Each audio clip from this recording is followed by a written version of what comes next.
आप जीवन के मंथन को जब भी करना शुरू करोगे तो जीवन में सबसे पहले विष ही आपके हाथ लगेगा।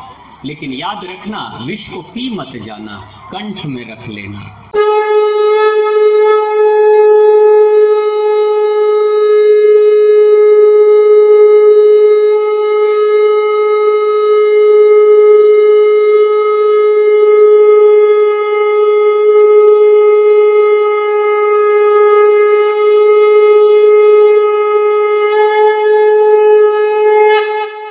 ओम श्री कालिके शुभदेवी सूर्यकूट निवासने रक्षमार्त महामाय विश्वरूपे नमस्तुते।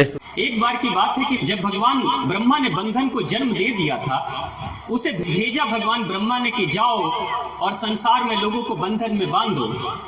तो जाता है, बंधन संसार में घूमता है, विचरण करता है, सबको मनाता है, समझाता है, लेकिन कोई बंधन में बंधने के लिए तैयार नहीं था, क्योंकि भारत की धरती तो वो है जो मुक्ति की ख्वाहिश करती है।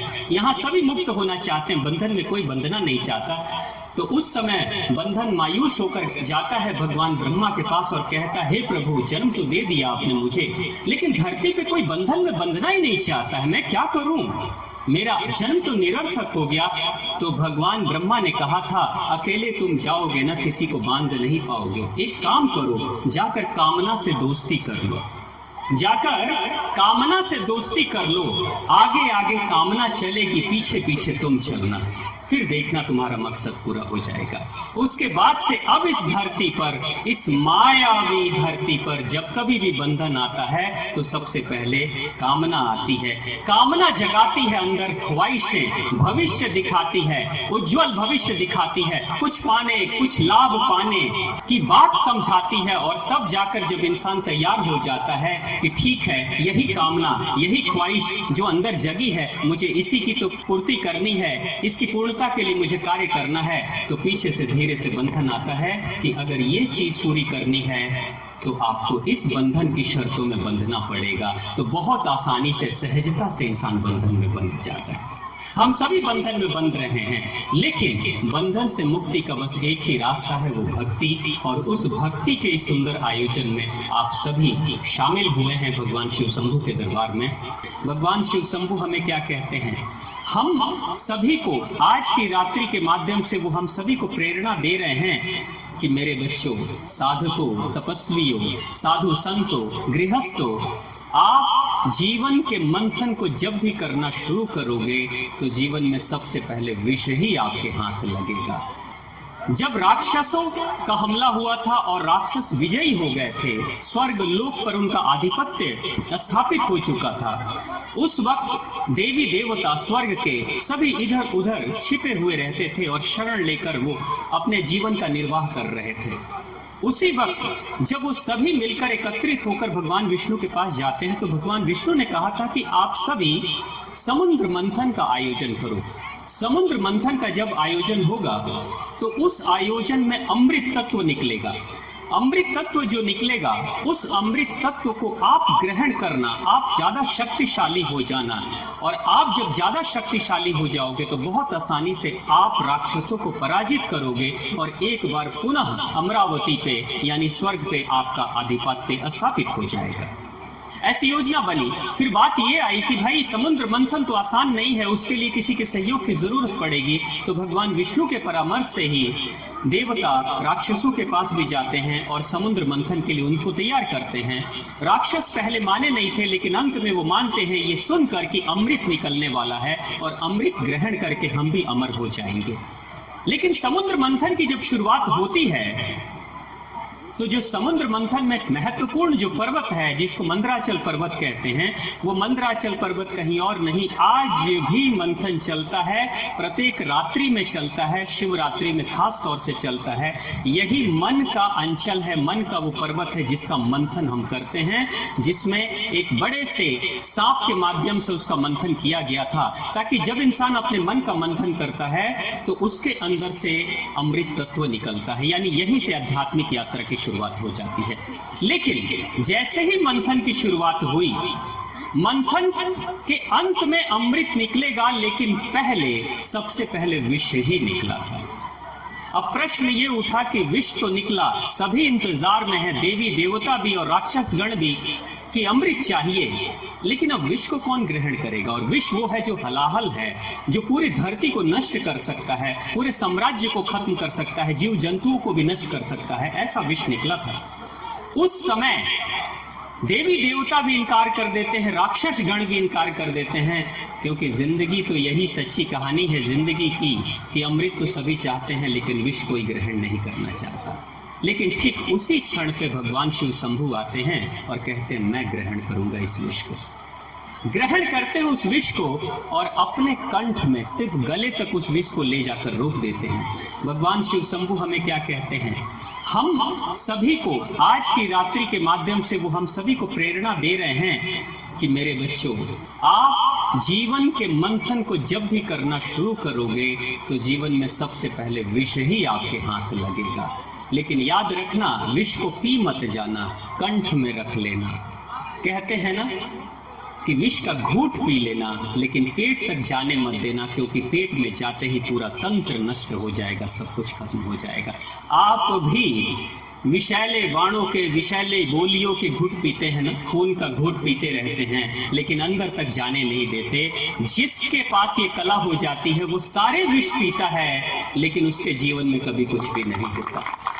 शिव शंभु हमें भी यही कह रहे हैं कि अमृत तो बहुत बाद की बात है, लेकिन सबसे पहले तो विष ही मिलने वाला है। लेकिन अक्सर क्या होता है कि ज्यादातर लोग तो विष का थोड़ा सा पान क्या कर लेते हैं, विष को पी जाते हैं, अपने पूरे तंत्र में मिश्रित कर लेते हैं और विषाक्त शरीर बना लेते हैं, बीमारियों से ग्रसित हो जाते हैं। और आज तो डिप्रेशन के भी लोग मरीज होते चले जा रहे हैं। आज पूरी दुनिया डिप्रेशन से परेशान हो रही है। यही है विष। भगवान शिव शंभु क्या कहते हैं? सिर्फ मेरी पूजा मत करो, देखो मुझे कि मैं कौन हूं, मैं कैसा हूं। तो मुझे भी सबसे पहले विष ही मिला है, इसलिए उनके गले में विषधर सांप होते हैं। विषधर सांप का इशारा यही है कि गले में विषधर है जो कभी भी डंक मार सकते हैं। लेकिन शिव शंभु क्या कहते हैं? गले में मैंने विषधर को धारण किया है, लेकिन अपने मस्तक पे चंद्रमा को धारण किया है। चंद्रमा वो है जो शीतल है, यानी दिमाग ठंडा रखो, चाहे जीवन में कितना भी विष भरा हो, लेकिन दिमाग अपना ठंडा रखो। अक्सर क्या होता है, समस्याएं जब आती है जिंदगी में, जहर जब जिंदगी में घुलता है, तो हम अपने दिमाग को ही गर्म कर लेते हैं और पूरा शरीर धीरे धीरे ठंडा होते चला जाता है। भगवान शिव शंभु क्या कहते हैं? दिमाग को ठंडा रखो। जरा सोचिए, आपके बिस्तर पे, जिस बिस्तर पे आप सोए हैं, अगर कोई रात्रि में उसे हिलाते रहे, या वो भी छोड़िए, अगर आपके सर पे पानी गिराते रहा जाए, तो क्या आपको अच्छी नींद आएगी? माता जी, आएगी नींद?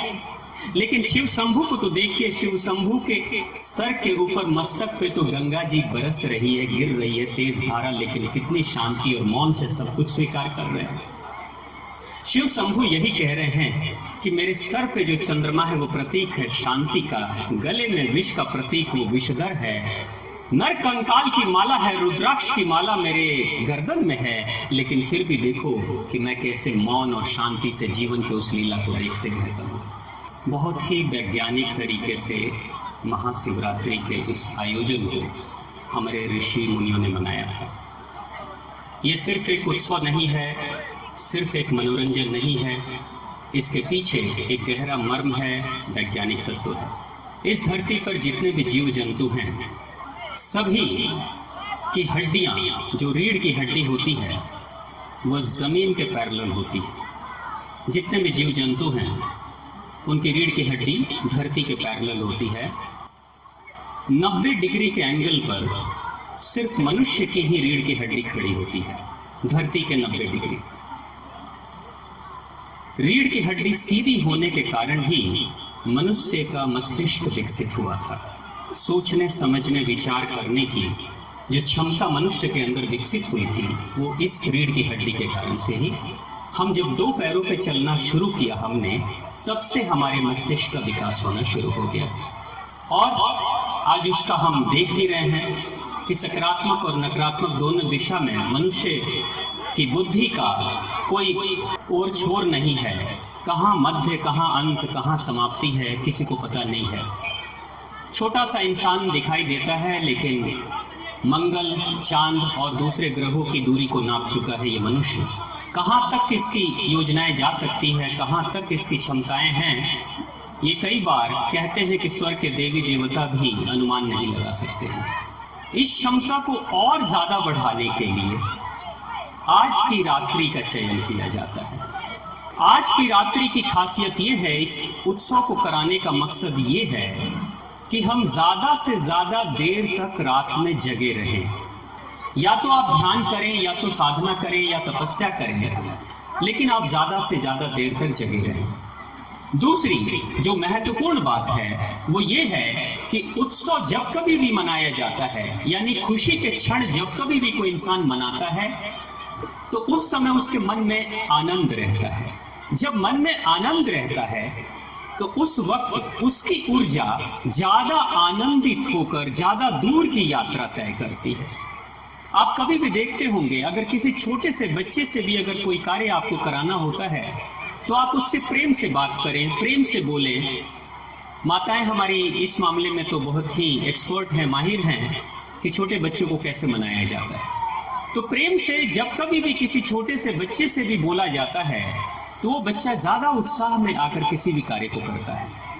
तो उत्सव करने का ये जो आज का शिव तांडव है, अनेक तरह के आयोजन आज होंगे, सांस्कृतिक कार्यक्रमों के साथ साथ मंगल गीत भी होंगे। इन सब के पीछे का मकसद ये है कि हम अपने मन को ज्यादा से ज्यादा खुश करें और ज्यादा से ज्यादा हमारी रीढ़ की हड्डी सीधी हो और ज्यादा से ज्यादा हमारी जो शक्ति है वो नीचे से ऊपर की तरफ उठे।